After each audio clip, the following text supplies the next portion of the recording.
So I'm going to continue reading it in January. So I'm going... Hey everyone, this is Kat and welcome back to the bookish side of me.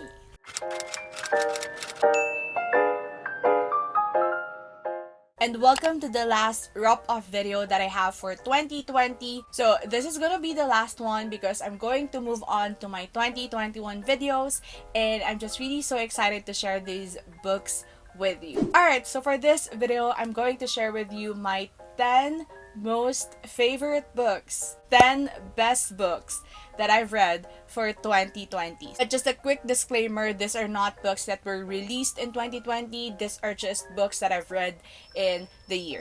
So anyway, before we move on to the top 10, the list and the ranking and all that stuff, I would like to mention some books that almost made it to my top 10. So these were like the books that are my favorites for the year as well, but just didn't make it to the list. So for this honorable mentions, I'm not going to explain them to you. I'm just gonna show them to you one by one. So the first one that I have in here is The Reader by Bernhard Schlink. The next one that I have is The Hate You Give by Angie Thomas. Next is I have The Poet X by Elizabeth Acevedo. The next one that I have is The Good Daughter by Karine Slaughter. This is definitely my favorite mystery thriller this year. Second to the last that I have on this stack is Turtles All the Way Down by John Green. And last book I have on the honorable mentions list is All American Boys by Jason Reynolds and Brendan Kelly.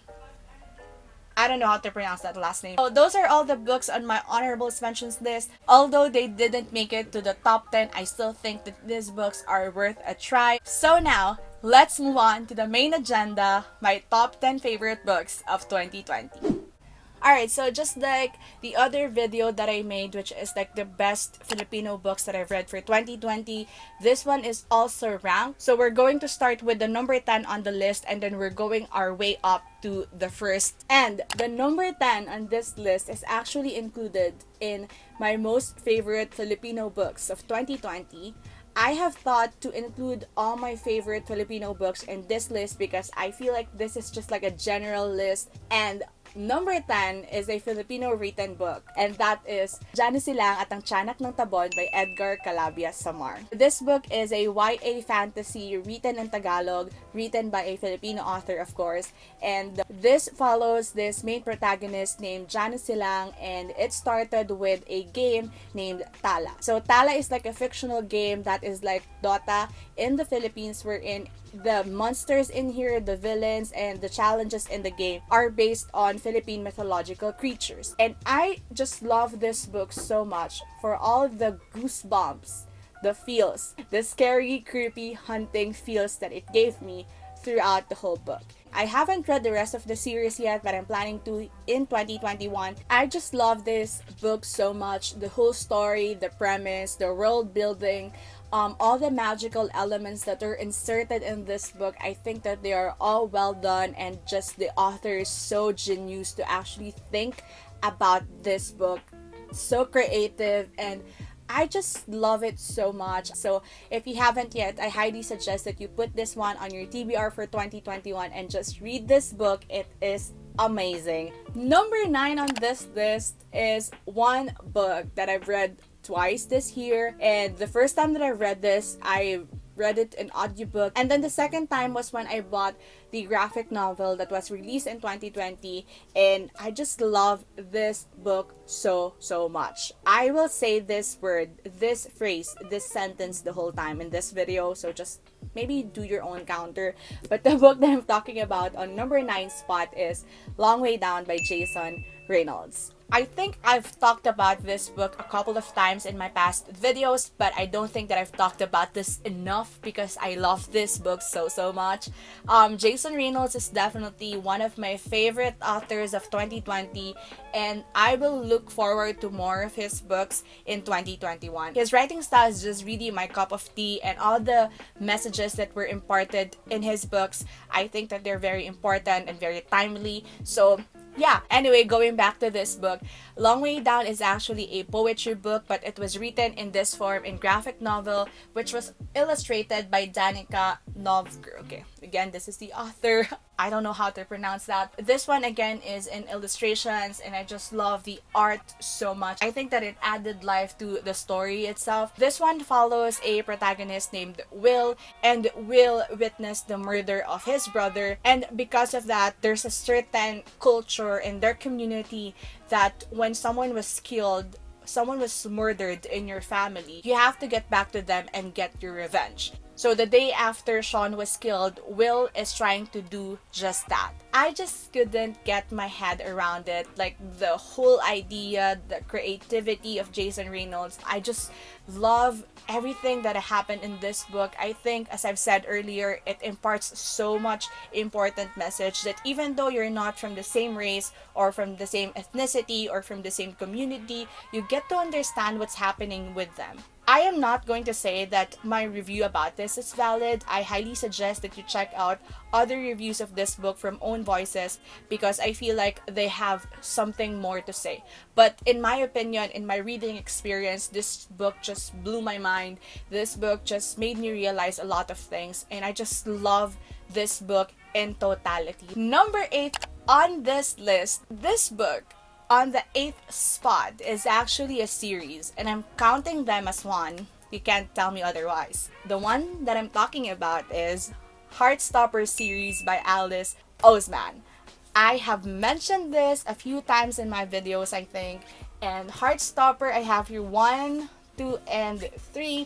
If you don't know yet, this is a graphic novel.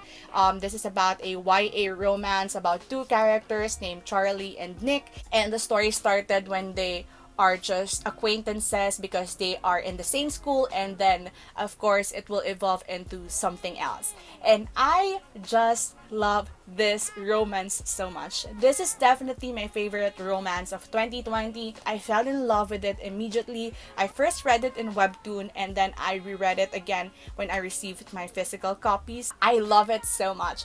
It talks a lot about gender and identity and sexuality and a lot of other things that YA or teenagers are supposed to understand during their age. So I just feel so much for these characters.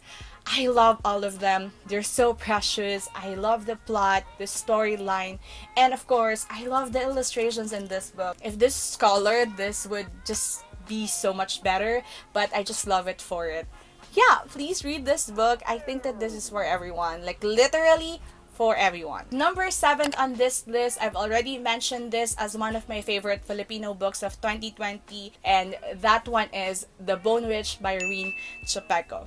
Again, at this point, I would like to thank everyone who have recommended the series to me. I owe you guys a lot because this one is just so freaking beautiful. I love this book so much. Anyway, this one is a YA fantasy that follows this protagonist named Thea or Tia, and she is a bone witch. So bone witch basically means that you can resurrect the dead. So after Thea discovered that she can actually do that, she was recruited to go to another place to train her to be a full-fledged bone witch. And I just love this book so much for everything, literally everything. I love the characters in this book. It doesn't necessarily mean that I just love the protagonist, but all the supporting characters in here. I love the setting and the world building. I feel like it's not very heavy and it's not very complicated for me. I also love the magical elements in here, especially when I found out that the Bone Witch was based on a witch here in the Philippines, which is called Mangkukulam, because Erin Chupeco is a Filipino author. So I just love that reference so much. Lastly, I love the dynamics of the relationships in this book, like the friendships, the sibling relationship, the found family that happened in this book, and most especially, I love the romance in here. So yeah, that's it. Number 6 on this list is another one that I've mentioned in my best Filipino books. Is definitely my most favorite Filipino book that I've read in 2020, and that is Lalani of the Distant Sea by Erin and Entrada Kelly. I know I've said this, but I will say it over and over again. Erin and Entrada Kelly is my favorite middle grade author, and this book is my favorite middle grade of all time. I just love this book so much.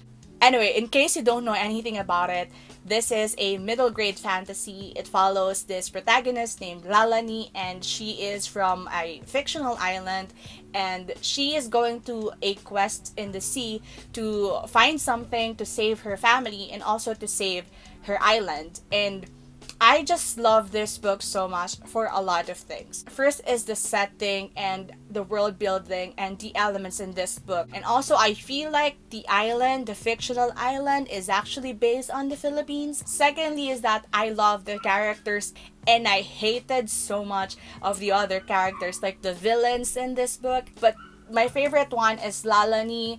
Definitely, Lalani is one of my favorite characters of 2020. I just love her so much. I feel like she's so precious. She's such a beautiful child, and I just want to adopt her and hug her and take care of her if I can only do that, you know. And lastly, I love all the underlying messages in this one. I feel like a lot of things that happened in here are just reflection of what are actually happening in real life. In case you're not tired of it yet, read this book. It's amazing. I love it so much. Alright, so we are on to the last 5 in this list, which means that we are on to the top 5 favorite books of mine of 2020. But if you've been watching my videos in the past, you will kind of guess what these books are. So yeah, let's do this. Number 5 on this list is one book that I thought would be my top favorite book of the year, because I just really think that this book broke my heart into pieces. Like, it broke my soul. And that book is The Kite Runner by Khaled Hosseini.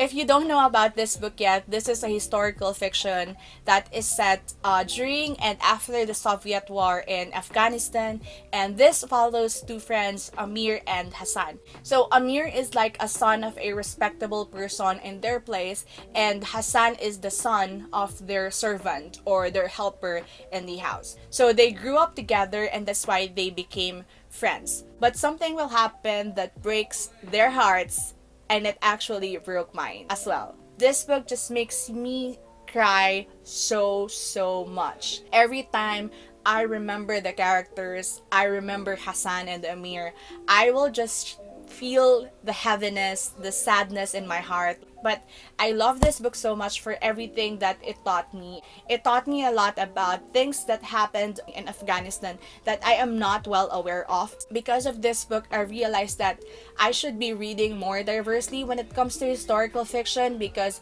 the history is different for every country, and I just want to see more. I am just so thankful for Khaled Hosseini. He's also one of the authors that I've discovered in 2020 that I would like to read more of, because of how good the writing style is. It's very immersive, it's compelling.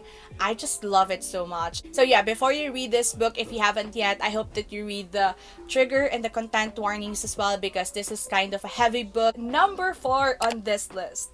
This is a last minute read. I literally read this in the second week of December, I think. I've started planning my top 10 books in the first week of December, and it's already fixed. But then I've read this book, and I know that I have to include this. I love this book so much. Like, everything about it, I love it. The book that I'm talking about is The House in the Cerulean Sea by TJ Klune. Oh my goodness, you guys. Oh my gosh. I love this book so much. I can't express how much I love this book. This book is just like the one that warms my heart, the one that overwhelms me, the one that is my comfort, that is my home. If you don't know anything about this one yet, this is an adult fiction. It has fantasy or magic. It follows this protagonist named Linus. So Linus is a caseworker in department in charge of magical youth, wherein he actually investigates orphans if they are treating children right. And these children are so special because they have magic. And then one day, upper management assigned Linus to go to this specific island wherein he will try to investigate this orphan with 6 magical children. I freaking love this book. I love the characters, the dynamics, I love the setting, I love the world building, the magical elements in here. Most especially, I love the message of this book. I love all the underlying lessons. This is the kind of book that you will learn a lot from reading it, and I just love it so much. This book talks a lot about uniqueness, individuality, diversity. It talks about inclusivity. Oh my god, I love this book so much. I cannot recommend this enough. This is an adult book, but I feel like it could pass on to middle grade, to young adult, to new adult, and of course to adults like us. Pick it up in 2021 if you haven't read this one yet. It was just so good. It's worth the hype. TJ Klune is definitely one of the authors that I will read more of in the coming years because this book is just magnificent. It was amazing. It was gorgeous. It's beautiful. I'm running out of words. Alright, so we are down to the last three, which means these are the top three books that I have for 2020. I had a hard time ranking these books because these are the books that literally made my 2020. But let's go. Number three on the spot, my third most favorite book. No one will get surprised in this, but it's Jericho Road by Melina Marchetta. I'm laughing because everyone knows how much I love this book. In case you haven't heard me talk about this yet, this is a YA mystery, thriller, contemporary fiction, like a combination of all those genres in this book. The main character in here is named Taylor and she's 16 years old. It follows her story wherein she will be like a commander-in-chief of this underground community in their school, and their school in the underground community is having a territorial war against the townies and the cadets. While we are following the story in the present time, we are also getting another timeline in the past, which was like 20 years ago, with 5 friends, and we are going to uncover what is the connection between Taylor and these 5 friends. And this book is just literally that one book that I will never ever forget in my entire life. This book just made my heart so happy. I've read this twice this year and then I skimmed it on the third time because I was in a book discussion with some friends, and I just love this book so much. I love the characters, the world building, I love the setting, the mystery aspect of it. I love how weird and confusing it is. I just love this book so much for everything, literally for everything. I made a reading vlog about this book where I cried so much, so I hope that you can check that out if you're still interested what I think about this book. But read this book if you haven't yet. Put this on your TBR in 2021. Yeah, done? Alright, good. We're going to talk about the last 2 books on this list, which means these are the books that dethroned Jericho Road in my heart, and I was really surprised. The second spot belongs to Everything I Never Told You by Celeste Ng. Oh my goodness. It fulfilled and uncovered a lot of things in my heart that I didn't think that it was there. I was surprised with this book. Like, it uncovered all my family issues.